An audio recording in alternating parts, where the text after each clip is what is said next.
వ్యవసాయంలో రసాయనిక ఎరువులు, పురుగుమందుల వాడకం వల్ల దేశ ప్రజలు ఏటా 50 లక్షల కోట్లు నష్టపోతున్నారని ప్రకృతి వ్యవసాయ నిపుణులు చెబుతున్నారు. రసాయనిక ఎరువులు, పురుగుమందులు వాడకం వల్ల ప్రత్యక్షంగా, పరోక్షంగా అన్ని వర్గాల ప్రజలు నష్టపోతున్నారు. వ్యవసాయ ఉత్పత్తులు విషతుల్యంగా మారి ప్రజలు అనారోగ్యం పాలవుతున్నారు.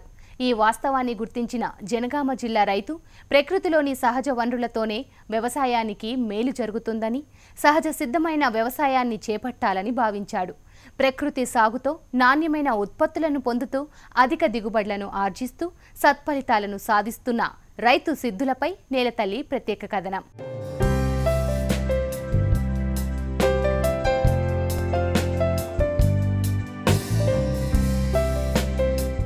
రసాయనాలతో చేసిన వ్యవసాయంలో రాణించలేకపోయాడు. దిగుబడి, ఆదాయం మాట అటుంచితే అసలు పెట్టిన పెట్టుబడే దక్కక సాగులో చిత్తయ్యాడు. అంతేకాదు, తన ఒళ్ళును గుల్ల చేసుకున్నాడు. విష రసాయనాల ప్రభావంతో అనారోగ్యం పాలయ్యాడు. ఇవన్నీ అతన్ని తీవ్రంగా ఆలోచింపచేశాయి. సాగు విధానాలను మార్చుకునేలా చేశాయి. ఈ నేపథ్యంలో రసాయనాల సాగును పక్కన పెట్టి పెట్టుబడి లేని ప్రకృతి వ్యవసాయాన్ని చేపట్టాడు జనగామ జిల్లా బచ్చన్నపేట మండలం ఇటికలపల్లికి చెందిన రైతు సిద్ధులు. నా పేరు ఒగ్గు సిద్ధులు, గ్రామం ఇటికలపల్లి, మండలం బచ్చన్నపేట, జిల్లా జనగామ. నేను 2006లో రసాయనిక వ్యవసాయం స్టార్ట్ చేశాను. ఆ రసాయన వ్యవసాయంలో పురుగు మందులు స్ప్రే చేస్తున్న టైంలో చర్మం దురద పెట్టడం కానీ, కళ్ళు తిరగడం కానీ జరిగేది. 2016లో నేను కొన్ని మాసపత్రికలలో ప్రకృతి వ్యవసాయం ఎలా చేయాలో చూసి వాటిని చదివి నేను ప్రకృతి వ్యవసాయం మొదలుపెట్టాను. ఆ బుక్స్లలో కొంతమంది రైతుల ఫోన్ నంబర్లు ఉంటాయి. వాళ్ళ సలహాల సూచనల మేరకు నేను వ్యవసాయం స్టార్ట్ చేసి మొదటి సంవత్సరం జీలుగా వేసి కలియదున్ని అందులో బీపీటీ వరి పెట్టి మొదటి పంటనే 33 బస్తాలు 70 కేజీలు 33 బస్తాలు దిగుబడి తీయడం జరిగింది. రెండో పంటకు ప్రతి పంటకు ఒక 3 లేదా 4 బస్తాలు పెరుగుతున్నాయి. ప్రస్తుతం నాలుగో పంటకు 41 బస్తాలు ఆర్ఎన్ఆర్ 70 కేజీల బస్తాలు దిగుబడి తీశాను. వీటితో పాటు మన ఆరోగ్యం కాపాడుకోవడానికి ఈ హైబ్రిడ్ రకాలు కాక దేశవాళీ విత్తనాలు ఒక 50 రకాలు డెవలప్ చేయడం జరుగుతుంది. ఈ పంటలో 30 గుంటల ఢిల్లీ బాస్మతి, ఒక 10 గుంటలు బహురూపి, ఒక ఎకరా ఆర్ఎన్ఆర్ 15048, ఒక ఎకరా బీపీటీ ఇవి ఆర్డర్ మీద పెట్టడం జరిగింది. ఆల్మోస్ట్ వీటికి డబ్బులు కూడా వినియోగదారులు ఇచ్చారు. దేశవాళీ రకాలు మనం సాగు చేయడం వల్ల ఎక్కువ ఆదాయం వస్తుంది, మన ఆరోగ్యం బాగుపడుతుంది. ఇప్పుడు ప్రస్తుతం అయితే ఒక 50 రకాల దేశవాళీ విత్తనాలు డెవలప్ చేస్తున్నాను.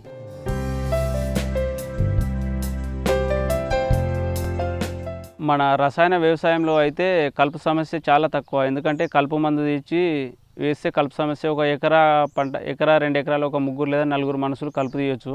అదే మన ప్రకృతి వ్యవసాయంలో అయితే కలుపు సమస్య చాలా ఉంటుంది. దానికోసం ఎస్ఆర్ఐ పద్ధతిలో వరి పెట్టుకోవడమే, శ్రీ పద్ధతిలో.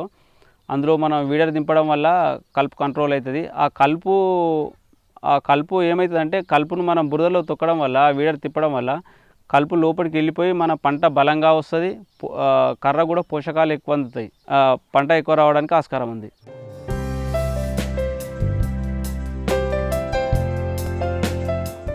మనం ప్రకృతి వ్యవసాయం చేయాలంటే మనకి ఏం కావాలంటే ముఖ్యంగా దేశవాళీ ఆవు కావాలి. దేశవాళీ ఆవు అంటే ఊపురం ఉన్నది మనకు దేశవాళీ ఆవు. ఈ దేశవాళీ ఆవు ఖచ్చితంగా ఎందుకు కావాలంటే ఊపురం నుండి మూత్రనాళం వరకు సూర్యకేతు నాడి అనేది ఉంటుంది. దీనివల్ల ఎక్కువ పోషకాలు వస్తాయి. అందుకే దేశవాళీ ఆవును మనం ఉండాలి. ఒక దేశవాళీ ఆవు దాదాపు మన ఒక ఎకరాకు ఒక 10,000 రూపాయలను ఆదా చేస్తుంది. ఒక 20,000లో మనకు ఈ ఆవు వస్తుంది. ఈ ఆవు కోసం ప్రత్యేకంగా ఇప్పుడు మనం కషాయాలు తయారు చేయాలంటే జీవామృతం, ఘనజీవామృతం ఇవి తయారు చేయాలంటే ఏది తయారు చేయనన్నా మనకు ఆవు మూత్రం కావాలి. మరి అలాంటప్పుడు ఆవు మూత్రం ప్రతిసారి పట్టడం చాలా కష్టమవుతుంది. దానికోసం మనం ప్రత్యేకంగా ఒక షెడ్ వేసుకున్నాం. ఈ షెడ్డు ఎట్లా అంటే 3 దిక్కుల్లా ఎత్తు రావాలి. ఇటు సైడు ఒక సైడు, ఇటు మొత్తం స్లోప్ రావాలి. ఈ ఆవు మూత్రం పోసింది మొత్తం వచ్చి ఇలా వస్తుంది. ఇలా వచ్చి లోపల ఎక్కడ పోసినా కూడా ఇటు స్లోప్ ఉంటుంది. ఈ స్లోపు ఎక్కడ పోసినా కూడా ఆవు మూత్రం ఇట్లా వస్తుంది. ఇట్లా వచ్చి ఇది న్యాచురల్గా ఉండనని నేనేం చేసిన, ఒక కుండను తీసుకున్నా. ఈ వచ్చిన మూత్రం మొత్తం ఇలా స్టోరేజ్ అవుతుంది.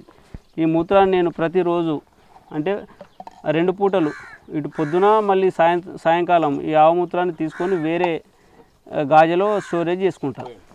నాకు దాదాపు ఒక రోజుకు ఒక 10 లీటర్ల ఆవు మూత్రం పోస్తుంది. పొద్దున ఒక 5 లీటర్లు, సాయంత్రం ఒక 5 లీటర్లు ఈ ఆవు మూత్రాన్ని ఇలా సేకరించుకుంటున్నా. దీనివల్ల మనకు ప్రతి ఒక్క కషాయం కూడా జీవామృతం, ఘనజీవామృతం కూడా తయారు చేసుకోవడానికి అవకాశం ఉంది. ఒక ఆవుతోనే ఈ 3 ఎకరాల వ్యవసాయం మొత్తం చేస్తున్నా. ప్రకృతి పద్ధతిలో వరి సాగు ఏ విధంగా చేయాలి, రైతు సిద్ధులు అనుసరించిన విధానాలేంటో రైతు మాటల్లోనే విందాం. ప్రకృతి వ్యవసాయంలో మొదటగా వర్షాకాలం పంట అయితే జీలుగాలికి దాన్ని దమ్ము చేసి వరి నాటుపెట్టడం ఉంటుంది. ఆ నాటుపెట్టే ముందు ఏం చేస్తామంటే ఘనజీవామృతం వేసుకోవాలి. ఎకరాకు 200 నుండి 400 కేజీల ఘనజీవామృతం వేసుకోవాలి.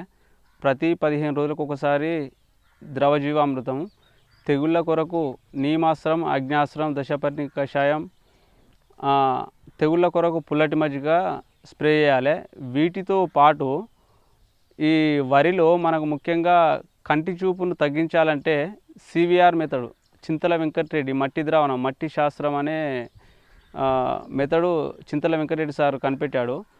దాన్ని ఒక 200 లీటర్ల నీళ్ళలో ఒక 20 లేదా 30 కేజీల లోపలి మట్టి వేసి కర్రతో కలిపి ఒక పావు గంట తర్వాత వరిపై స్ప్రే చేయాలి. అలా ఒక పంట కాలంలో ఒక 7-8 సార్లు స్ప్రే చేసినట్టయితే అందులో విటమిన్ ఏ అండ్ సి వస్తుంది. ప్రతి 100 మందిలో 30% ప్రజలు షుగర్ బారిన పడుతున్నారు. ఈ మధ్యకాలంలో క్యాన్సర్ మహమ్మారి వెంటాడుతూనే ఉంది. చిన్నపిల్లల కంటి చూపు మందగిస్తోంది. గర్భిణీలకు సిజేరియన్ తప్ప నార్మల్ డెలివరీలు ఎక్కడో అరుదుగా కనిపిస్తున్నాయి. మహిళల్లో రక్తహీనత సమస్య నెలకొంటోంది. ఇన్ని అనారోగ్యాలకు కారణం మనం తీసుకునే ఆహారంలో పోషకాలు లోపించడమేనని అంటున్నాడు ఈ రైతు. అందుకే ఆరోగ్య సమాజాన్ని నిర్మించేందుకు తన వంతు బాధ్యతగా 50 రకాల దేశీ వరి విత్తనాలను అభివృద్ధి చేస్తున్నారు. పూర్వకాలంలో మనం రైతులు ఏం చేసేవాళ్ళంటే మామూలుగా ఆవులది, బర్రెలది పేడ పోసుకొని ఆకుల అలాలు వేసి పంటలు పండించేవాళ్ళు. హరిత విప్లవం వచ్చిన తర్వాత యూరియా, డిఏపి ఇవి రకరకాల పురుగు మందులు వాడడం వల్ల ఈ క్యాన్సర్, షుగర్ ఈ రకరకాల రోగాలు మొదలైనవి. మన పూర్వకాలంలో 90 సంవత్సరాలు 100 సంవత్సరాలు వచ్చినా కూడా ఒక్కొక్కరు అసలు కంటి అద్దాలు కూడా పెట్టకపోతుండే, చెవుడు అనేది లేదు, ఈ రోగాలే లేవు, సుఖప్రసవాలు జరిగేవి. ప్రస్తుతం ఈ మందుల వల్ల ఏమవుతుందంటే అన్ని ఆపరేషన్లు అవుతున్నాయి. కంటి జబ్బులు, 4-5 ఏళ్ళ పోరనికి కంటి జబ్బులు, షుగర్, ఎక్కడ చూసినా ఈ షుగర్ అనేది ఒక మహమ్మారిలా తయారైంది. వీటిని మనము తగ్గించాలంటే ఏం చేయాలంటే ప్రకృతి వ్యవసాయంలోకి వెళ్ళాలి. ప్రకృతి వ్యవసాయంతో పాటు దేశీ విత్తనాల ప్రాముఖ్యత తీసుకురావాలి. ఎందుకంటే ఈ రోగాలన్నింటినీ దరిచేరకుండా చేసే సత్తా దేనికి ఉందంటే ప్రకృతి వ్యవసాయంలో దేశీ విత్తనాలు మాత్రమే ఉంది. దేశీ విత్తనాలు ఒకప్పుడు 1,00,000 రకాలు ఉండేది పూర్వం. ఇప్పుడు ప్రస్తుతానికి ఒక 5 నుండి 3,000 పడిపోయింది. వాటిని మళ్ళీ పునరుద్ధరించాలని అనుకుంటున్నాము. నాకు 2005లో కంటి అద్దాలు వచ్చినాయి. తర్వాత ఏమైందంటే ఒక 2013, 14 ఆ సీజన్ వచ్చే వరకు మొత్తం కన్ను కనిపించకుండా పోయింది. సరోజిని కంటి హాస్పిటల్ పోతే అసలు నీ కన్ను పోతుందని చెప్పిన సందర్భం ఉంది. ఆ టైంలో నేను ప్రకృతి వ్యవసాయం చేస్తున్నా కాబట్టి అందులో సివిఆర్ మెథడు, మట్టి శాస్త్రం, చింతల వెంకటరెడ్డి గారి మట్టి శాస్త్రంతో వరిలో పండించిన బియ్యం నేను ఒక 8 నుండి 9 నెలలు తిన్నా. నా పోతుంది అనుకున్న కన్ను ఆల్రెడీ నేను కన్ను చాలా క్లియర్ అయిపోయింది, నయమైపోయింది. నేను కంటి అద్దాలు తీసి ఒక 2 సంవత్సరాలు అవుతుంది. ఈ మట్టి శాస్త్రంలో ఏంటంటే వరికి మనం పంట కాలంలో ఒక 6 నుండి ఒక 8 లేదా 10 సార్లు మట్టి స్ప్రే చేయడం వల్ల అందులో విటమిన్ ఏ అండ్ సి వస్తుంది. దానివల్ల మన కంటి చూపు సంబంధించింది ఏ విటమిన్ కాబట్టి మన కన్ను ఆరోగ్యంగా తయారవుతుంది.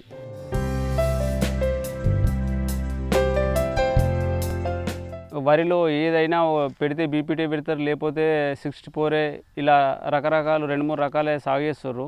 కానీ ఈ సమాజంలో మనకు ఏ రైస్కు డిమాండ్ ఉంది, ఏది కొంచెం ఆరోగ్యం ఇస్తుంది అనే విధంగా చూసుకొని నేను ఒక 50 వరకు దేశవాళీ విత్తనాలు కలెక్ట్ చేయడం జరిగింది. అందులో కొన్ని ఇది పరిమళ సన్న ఇది 135 రోజులు. ఇది దాదాపు 40 నుండి 45 బస్తాల వరకు వస్తుంది. ఇది దాదాపు 450 నుండి 500 వరకు గింజలు ఇది వస్తుంది. చాలా చిన్న గింజ, చాలా సువాసన కలిగింది. ఇది మనం అసలు అన్నం వండుతుంటేనే చాలా సువాసన వస్తుంది. చాలా హెల్తీ ఫుడ్ ఇది. ఇది దాదాపు ఒక 4 నుండి 5 అడుగుల వరకు వరి పెరుగుతుంది. ఒక 40-50 పిలకలు వస్తాయి. ఇది అందేమోహర్ సువాసన. ఇది మహారాష్ట్ర సహ్యాద్రి పర్వత ప్రాంతాల్లో ఇది దొరుకుతుంది. ఇది చాలా మంచి సువాసన వచ్చే రకాల్లో ఇది ఒకటి. ఇది 4 నుండి 5 అడుగుల వరకు పెరుగుతుంది. ఇది 30-40 దుబ్బు చేస్తుంది. చాలా మంచి వెరైటీ ఇది. ఇది మల్లిపూలు అనే వెరైటీ. తినడానికి చాలా రుచికరంగా ఉంటుంది, పోషక విలువలు కలిగినది. ఇది ఒక 20 నుండి 30 పిలకల వరకు చేస్తుంది. 5 అడుగుల వరకు ఎత్తు పెరుగుతుంది. ఇది చింతలూరి సన్న. మనకు ఈ దేశవాళీ విత్తనాల్లో చాలా వరకు ముత్క రకాలే ఉన్నాయి. ఈ చింతలూరి సన్న చాలా సన్న రకము. ఇది తినడానికి చాలా బాగుంటుంది. ఇది రత్నచోడి. ఈ వడ్లు చాలా, ఈ అన్నం చాలా రుచికరంగా ఉంటుంది, పోషక విలువలు కలిగింది. ఇది తినడానికి చాలా సన్న రకాలలో ఇది ఒకటి. ఇది చాలా సన్న రకం ఉంటుంది, ఎరుపు కలరు. 30 లేదా 40 పిలకలు చేస్తుంది. ఒక 4 అడుగుల వరకు ఇది పెరుగుతుంది. మనకు రకరకాల వడ్లు ఉంటాయి. అందులో మామూలుగా మనం తినేటి బీపీటీ ఆర్ఎన్ఆర్ ఇవే తింటాము. ఇది లోకల్ బాస్మతి. బాస్మతికి డిమాండ్ బాగుంటుంది. రెస్టారెంట్లో కానీ, పెళ్ళిళ్ళు, ఫంక్షన్లు ఎక్కడ చూసినా ఈ బాస్మతికి చాలా డిమాండ్ ఉంటుంది. ఈ బాస్మతి వచ్చేసి అంటే ఇటు పొడుగు గింజ కాకుండా, ఇటు పొట్టి కాకుండా మధ్యస్థంగా ఉంటుంది. ఇది మనకు మిల్లులు అనుకూలంగా ఉన్నాయి. దీనివల్ల మనకు ఒక 35 నుండి 40 బస్తాల వరకు దిగుబడి వస్తుంది. ఈ పంట వేసుకోవడం వల్ల మన మిల్లులు ఆడించడానికి ఉన్నాయి కాబట్టి రైతుకు ఎక్కువ ఆదాయం రావడానికి చాలా అవకాశం ఉంది. మన దగ్గర ఉన్నది కాలాబట్టి బ్లాక్ రైస్. ఈ బ్లాక్ రైస్ తినడం వల్ల క్యాన్సర్ రాదు. ఒకవేళ వచ్చినా కూడా దాన్ని కంట్రోల్ చేయడానికి చాలా అవకాశం ఉంది. ఇది ఔషధ విలువలు ఉన్న రైస్. ఇది మొత్తం నలుపు రంగులో ఉంటుంది. అన్ని వరి గింజలు పొడుగు లేదా పొట్టిగా ఉంటాయి. చాలా మామూలు రకాలుగా ఉంటాయి. కానీ రమ్యకళ అనే వెరైటీ మాత్రము ఇలా పొద్దుతిరుగుడు గింజల్లాగా పొట్టిగా లావుగా ఉంటాయి. ఇది మన ఎక్కడంటే మన వాగు పక్కన దొరుకుతుంది.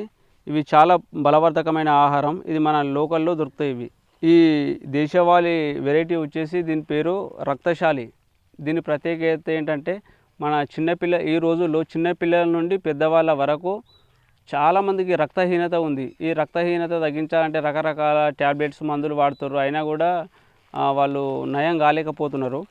ఈ వెరైటీ తింటే మాత్రం రక్తహీనత నుండి మనం బయటపడవచ్చు. ఆర్ఎన్ఆర్ పంట ఆర్ఎన్ఆర్ 15048 అనేది రెడ్ రైస్ అనేది 2 రకాలు మన దగ్గర ఉన్నాయి. అవి షుగర్ అంటే మన బీపీటీ లాంటి మన అన్నం తిన్నప్పుడు మాత్రం ఏమవుతుందంటే 80 నుండి 90, 120, 130 షుగర్ లెవెల్ పెరుగుతుంది. ఇది మాత్రం ఒక 51% మాత్రమే షుగర్ లెవెల్ పెరుగుతుంది. అంటే దాదాపు ఆల్మోస్ట్ సగానికి సగం మనం షుగర్ కంట్రోల్ చేసిన వాళ్ళం అవుతాం. ఈ రెడ్ రైస్ పేరు నవారా రెడ్ రైస్ అంటారు దీన్ని. ఇంకోటి ఆర్ఎన్ఆర్ 15048. ఈ 2 రకాలు షుగర్ను అదుపులో ఉంచుతాయి. ఈ రోజులలో ప్రతి ఒక్కరు ఎక్కడ ఒక 100 మందిలో దాదాపు ఒక 35% మొత్తం షుగర్ ఉన్న వాళ్ళే ఉన్నారు. వాళ్ళ కోసం మాత్రం ఈ బియ్యం చాలా బాగా పనిచేస్తాయి. పూర్వం అన్ని సుఖప్రసవాలే, నార్మల్ డెలివరీ అయ్యేది, ఆపరేషన్ ఉండకపోయేది. ఇది ఎందుకయిందంటే మనం తినే తిండి పౌష్టికాహారం లేకపోవడం, ఈ మందుల తిండి తినడం వల్ల అలా అయింది. మరి ఇవన్నీ తక్కువ కావాలి, మళ్ళీ పూర్వ వైభవం రావాలి అంటే మాత్రం మన దగ్గర కులాకార అనే వెరైటీ ఉంది. దేశవాళీ విత్తనాలు మన పూర్వం వాడేవాళ్ళు. అది లోపల గింజ మాత్రం ఎర్రగా ఉంటుంది. ఒక 30 నుండి 40 పిలకల వరకు వేస్తుంది. ఒక 4 అడుగుల వరకు ఎత్తు పెరుగుతుంది. చాలా మంచి పంట. ఇది తినడం వల్ల అందరూ దాదాపు నార్మల్ డెలివరీ అవ్వడానికి చాలా ఛాయిస్ ఉంది.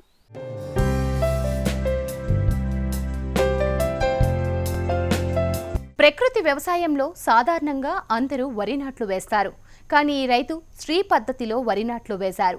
దీనివల్ల చీడపీడల సమస్యలు తక్కువగా ఉండడమే కాకుండా శ్రీ పద్ధతిలో ఎకరాకు 20 బస్తాల దిగుబడి అధికంగా ఉంటుంది అంటున్నారు. కలుపు సమస్య తీరడంతో పాటు సాగు ఖర్చులు తగ్గుతాయి అంటున్నారు రైతు సిద్ధులు. ఈ ప్రకృతి వ్యవసాయంలో అందరూ మామూలుగా వరి నాట్లు వేస్తారు. కానీ నేనైతే శ్రీ పద్ధతిలో, ఎస్ఆర్ఐ పద్ధతిలో వరి నాట్లు వేయడం జరిగింది. ఈ శ్రీ పద్ధతిలో మనం మామూలు పద్ధతిలో వరి నాట్లు అంటే 30-35 రోజులు, 25 రోజులకు నాట్లు వేస్తారు. అట్లా నాట్లు వేయడం వల్ల పిలకలు సరిగా రావు. అదే శ్రీ పద్ధతిలో అయితే మనం 7 నుండి 15 రోజుల లోపు నాటు వేసుకోవడం జరుగుతుంది. అది ఒక ఫీటు డిస్టెన్స్లో ఫీటుకు ఫీటు ఎటు చూసినా కర్ర ఒక ఫీటు దూరంలో మనం నాటు వేసుకోవడం జరుగుతుంది. ఇలా వేయడం వల్ల కర్రకు కర్ర దూరం ఉంటుంది, ఆ చీడపీడలు రావు. ప్లస్ మనం ఏమైనా చీడపీడలు వచ్చినా కూడా చూసుకోవడానికి మనం నడవడానికి కాలిబాటలు వదిలిపెడతాము. దుబ్బు ఎక్కువ చేస్తుంది. మనకు దాదాపు 50 నుండి 60, 70 పిలకలు వస్తాయి. మనకు ఒక ఎకరాకు దాదాపు 40, మామూలు పద్ధతిలో అయితే 40 బస్తాలు వస్తాయి. శ్రీమెతల్లో మాత్రం 60, 65 నుండి 70 బస్తాల దాకా, ఒక 20, 25 బస్తాలు ఒక ఎకరాకు ఎక్కువ వస్తుంది. ఎందుకంటే ఇలా పిలకల సంఖ్య ఎక్కువ ఉంటుంది కాబట్టి ఎక్కువ రావడానికి అవకాశం ఉంది. రెండోది, చీడపీడల వల్ల కూడా మనకు ఒక 20 నుండి ఒక 30% దిగుబడి ఎక్కువ పెరుగుతుంది. మళ్ళీ ఇందులో మనం కలుపు సమస్య, మన మామూలు పద్ధతుల్లో అయితే కలుపు సమస్య ఒక ప్రకృతి వ్యవసాయంలో కలుపు తీయడానికి ఒక ఎకరానికి 7-8 వేల రూపాయలు ఖర్చు అవుతుంది. ఈ శ్రీ పద్ధతిలో అయితే మనం పవర్ వీడర్ లేదా కోనో వీడర్తో కలుపు తీయడం వల్ల అందులో ఉన్న గడ్డి మొత్తం, అందులో ఉన్న కలుపు మొత్తం అందులోనే లోపల కలియదొక్కడం వల్ల పంటకు ఎరువు తయారై కర్ర వేపుగా పెరగడానికి చాలా అవకాశం ఉంది. అందుకే దిగుబడి ఎక్కువ వస్తుంది. ఇప్పుడు మనం నారు పోసినప్పుడు ఏమవుతుందంటే కాండందోచి పురుగు వచ్చి గుడ్లు పెట్టిపోతుంది. మనము నాటేసిన తర్వాత పిలకలు కట్ చేయాలి. కట్ చేయకపోతే ఏమంటే ఆ కొండల మీద పురుగు గుడ్లు పెట్టిపోతుంది. ఆ గుడ్లు పిల్లలై మన చేనుని మొత్తం పురుగు తినే అవకాశం ఉంది. అందుకే ఆ కొసలు మొత్తం కట్ చేసి దాన్ని కాలబెట్టినట్టయితే ఒక 50% చీడపీడను నివారించడానికి ఆస్కారం ఉంది. మనం ఈ పిలకలు కట్ చేయడం వల్ల ఒక పిలకకు ఒక 5 లేదా 6 పిలకలు ఎక్కువ వస్తాయి. అంటే మనం దాదాపు ఒక దుబ్బుకు 60 నుండి 70 పిలకలు వస్తాయి అన్నట్టు. ఒకటి కట్ చేస్తే మనకు 6-7 వరకు ఎక్కువ రావడానికి ఛాన్స్ ఉంది. మనము నాటు పెట్టిన తర్వాత, అంటే నాటు అంటే మనం 15 రోజులు తర్వాత ఒక 20 రోజులు నాటు పెట్టిన తర్వాత, అంటే 30-35 రోజులకు మనం పిలకలు కట్ చేయాలి. అలా చేయడం వల్ల చీడపీడలు రావు, ప్లస్ మనకు దుబ్బు ఎక్కువ శాతం చేస్తుంది. సుభాష్ పాలేకర్ విధానాలతో పాటు సివిఆర్ పద్ధతిలో వ్యవసాయం చేస్తున్నారు. ఈ సివిఆర్ పద్ధతి ఎలా ఉంటుందో రైతు మాటల్లో తెలుసుకుందాం. సుభాష్ పాలేకర్ మెథడ్తో పాటు అంటే జీవామృతం, ఘనజీవామృతం, దశపర్ణి కషాయం, ఈ పుల్లటి మజ్జిగ, వీటితో పాటు ప్రత్యేకంగా సివిఆర్ చింతల వెంకటరెడ్డి మట్టి శాస్త్రం గురించి నేను వ్యవసాయం చేస్తున్నాను ఇక్కడ. అది కూడా ప్రయోగాలు చేస్తున్నా. దీన్ని ఎట్లా చేయాలంటే, మనకు మట్టి పోషకాలు కావాలంటేనేమో పై మట్టి కావాలి. ఒక 2 ఇంచులు 3 ఇంచుల వరకు పై మట్టి కావాలి. అదే చీడపీడలను అంతం చేయాలంటే మాత్రం ఒక 2 లేదా 3 అడుగుల లోపలి మట్టి తీసుకోవాలి. అది జిగి ఉండాలి, బంక మట్టి అయి ఉండాలి, రాగడి మట్టి. అదైతే మనం ఇప్పుడు వరి మీద కొట్టామనుకో, ఆకు మీద మొత్తము బురదనే ఉంటుంది, చుక్కలు చుక్కలు. అది దాన్ని పురుగు తినది, అరగది. పురుగు తిన్నా కూడా పురుగు తిన్న తర్వాత మట్టి అరగకపోయినా చనిపోతుంది. ఒకవేళ కర్రను తినకపోయినా కూడా ఆకలై ఆ పురుగు చనిపోవడం జరుగుతుంది. ఇది మట్టి ద్రావణం తయారు చేయడం ఎట్లా చేయాలంటే, ఇది ఎండిన మట్టి తీసుకోవాలి. ఎండిన మట్టిలో మాత్రమే పోషకాలు ఎక్కువ ఉంటాయి, తడి మట్టిలో మాత్రం చాలా తక్కువ ఉంటాయి. మనకు ఒక 2 సంవత్సరాలు 2 సంవత్సరాలు ఎండిన మట్టి అయితే మనకు ఇందులో చాలా పోషకాలు ఉంటాయి. ఈ మట్టిని మనము ఒక 200 లీటర్ల డ్రమ్ము తీసుకోవాలి. ఒక 200 లీటర్ల డ్రమ్ము తీసుకోవాలి. ఇది 220 లీటర్ల డ్రమ్. ఇది మనం ఇక్కడి వరకు దాదాపు 200 లీటర్ల నీళ్లు పడతాయి ఇక్కడికి. ఇందులో మనం ఒక 20 లేదా 30 కేజీల బాగా ఎండిన మట్టి. ఇది ఏ కెమికల్ కలవంది, ఎక్కడైనా సరే, మన పొలంలోనైనా సరే, వేరే వాళ్ళ ఎక్కడైనా సరే, కానీ కెమికల్ కలవని మట్టి కావాలి, లోపలి మట్టి. దీంట్లో జిగి బాగుంటుంది. ఇది 20 లేదా 30 కేజీల మన్ను ఈ 200 లీటర్లు నీళ్ళలో దీన్ని పోయాలి. నీళ్లను ఈ డ్రమ్ము 220 లీటర్ల నీళ్ళు అయితే 200 లీటర్ల నీళ్లు పోసుకొని కర్ర సహాయంతో ఇలా కుడి నుండి ఎడమకు క్లాక్ వైజ్ గడియారం ఎలాగైతే తిరుగుతుందో అలాగ మనం తిప్పాలి. ఒక 2 లేదా 3 నిమిషాలు ఇలా తిప్పిన తర్వాత ఈ తింపిన వాటిని వడగట్టి మన పంపులో పోసుకోవాలి. ఇది 18 లీటర్ల పంపు. ఇందులో పోసుకొని చేతి మీద స్ప్రే చేయాలి. ఈ స్ప్రే చేయడం వల్ల పురుగులన్నీ దాదాపు చనిపోతాయి. లేదా దీనికి ఇంకొక విధానం ఉంది. ఇవే 200 లీటర్ల నీళ్లను ఎక్కడైతే మనము పంపు నీళ్ళు వస్తుందో ఆ నీళ్ళ కాడ ఈ నీళ్లను పోయాలి. పోయడం వల్ల వరి చాలా దుబ్బులు చేస్తుంది. ఈ మనకు కర్ర బలంగా స్ట్రాంగ్గా ఆరోగ్యంగా ఉంటుంది. వీటితో పాటు 1 కిలో గోధుమలు, కిలో వడ్లును మొలక కట్టి మండగట్టి మొలక వచ్చిన తర్వాత ఒక 3-4 రోజుల తర్వాత దాన్ని పిండి చేసి ఒక 200 లీటర్ల డ్రమ్లో తీసుకొని వరి పైరుపై స్ప్రే చేస్తే కర్ర గ్రీన్గా వస్తుంది. పిలకలు ఒక 10-20% ఎక్కువ వస్తాయి. వరి సాగులో రైతులు బీపీటీ, MTU 1010నే ఎక్కువగా సాగు చేస్తూ ఉంటారు. కానీ అరుదుగా దొరికే తులసి బాసో వరి సాగు చేస్తే రైతులకు లాభదాయకం అంటున్నాడు సిద్ధులు. ఒక విత్తనంతో 3 పంటలు తీయొచ్చు అంటున్నారు. దీనివల్ల సమయం, కూలీల ఖర్చు తగ్గుతుందని సూచిస్తున్నారు. దేశవాళీ విత్తనాలలో చాలా రేరుగా దొరికే విత్తనం తులసి బాసో. దీని ప్రత్యేకత ఏంటంటే ఒక పంట వేస్తే 3 పంటలు ఈజీగా తీసుకోవచ్చు. అంటే ఒక పంటకి ఏంటంటే దున్నకం నుండి కలుపు సమస్య, స్ప్రేయింగ్లు ఇవన్నీ చాలా టైం తీసుకుంటుంది, చాలా ఖర్చు ఉంటుంది. అయితే దీన్ని ఏంటంటే ఒక పంట కోసుకున్న తర్వాత మళ్ళీ దీనికి ఆ గడ్డి ఎదుర్కొన్న తర్వాత నీళ్లు పెడితే మళ్ళీ ఒక 40 డేస్లో మళ్ళీ సేమ్ ఒక 2-3 బస్తాల తేడాతోనే మళ్ళీ సేమ్ దిగుబడి వస్తుంది. అంటే మనకు ఒక 70% వరకు దిగుబడి వచ్చే అవకాశం ఉంది. ఇలా 3 పంటలు తీసుకోవచ్చు. ఇలా 3 పంటలు తీసుకోవడం వల్ల ఏమవుతుందంటే సమయం ఆదా అవుతుంది. ఈ కలుపు కూళ్ళ ఛార్జీలు మొత్తం మనకు మిగిలినట్టే. అంటే దీనివల్ల చాలా లాభదాయకం. ఇది దాదాపు మన ప్రపంచంలోనే అన్నిటికంటే చాలా చిన్న గింజ రకం. ఇది చాలా చిన్నగా ఉంటుంది, సువాసన వచ్చే రకం, చాలా మంచి వెరైటీ.